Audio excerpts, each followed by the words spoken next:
Today I wanted to update you on some of the public speaking we've been doing recently. We spoke at the AMPS annual conference, AMPS are the Association of Member Pension Schemes, and we spoke at the SIPP Investment Platform's annual get-together as well.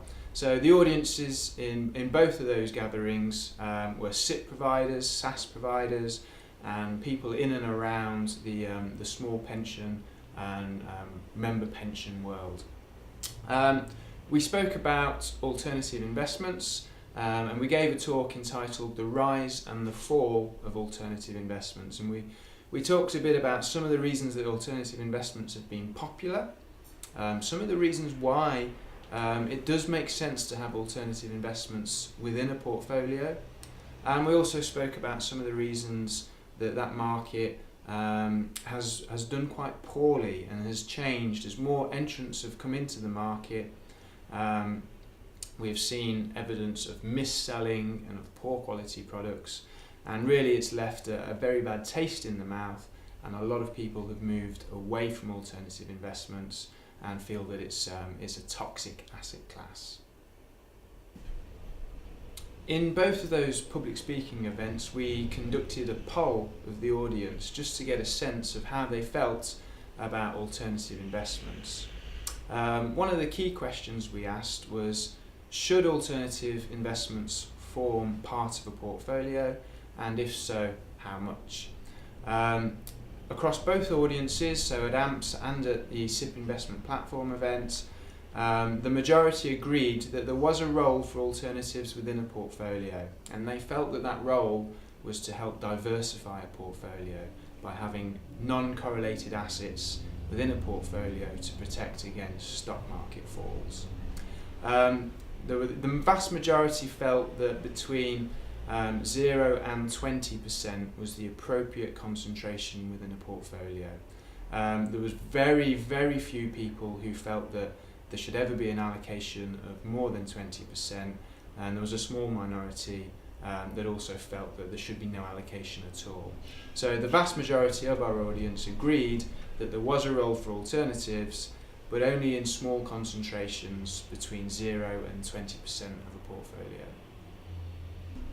The second question we asked at the events we spoke at was, how do you think that alternative investments should be regulated? We asked both audiences the same question, and we gave them a couple of options. Should they be regulated with CP 1219, which is now PS 13.3, the FCA's new policy on UCITS and close substitutes? Did they think that was a strong enough way of regulating the market? The other options were primary legislation, so going back to the House of Commons and rewriting the laws, but increasing the FCA's remit so that it covered direct purchases of property for purposes of investment, and therefore product providers could no longer sidestep the rules by claiming that they weren't a collective investment. Another way of regulation would be self-regulation, by using some sort of invest-aware scheme similar to drink-aware, which works in the drinks industry, where there's a code of conduct and perhaps a kite mark that the industry agrees between itself, and kite marks high quality products. Or finally, should there just be no regulation? Should it be a sort of caveat emptor, buyer beware scenario where people can't rely on regulation and they are forced to carry out their own due diligence before they invest? Both audiences were reasonably split. There was a majority that did favour self-regulation. That was quite a popular concept, but there was a bigger majority for going back to primary legislation and increasing the FCA's remit. So two paths really on that one. There was some support for the idea of the industry self-regulating, but slightly more support for the idea of increasing the FCA's remit. The final two questions we asked at the speaking events turned out to be the most controversial, because in both events the audience split pretty much 50-50 on their answers. The first question was, who is suitable for alternative investments? Is it only high net worth individuals? Should they only be promoted to high net worths?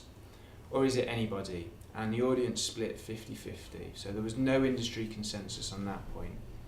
The second question was, how should they be promoted and sold?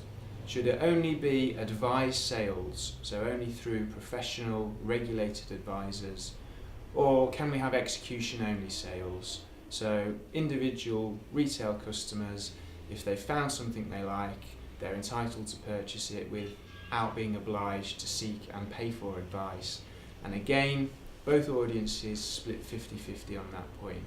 So on those final 2 points about who exactly is suitable for alternative investments and what exactly is the best purchase process, should it only be advised, or can we allow people to do execution only, or do people need sort of saving from themselves in a way?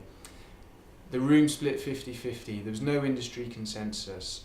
So it makes it difficult really to draw any conclusions, but I suppose one conclusion that we can draw is if the industry and the people who are very close to these investments can't decide on the best way to promote and sell them, how does it feel for the consumer when they're trying to pick their way through this market?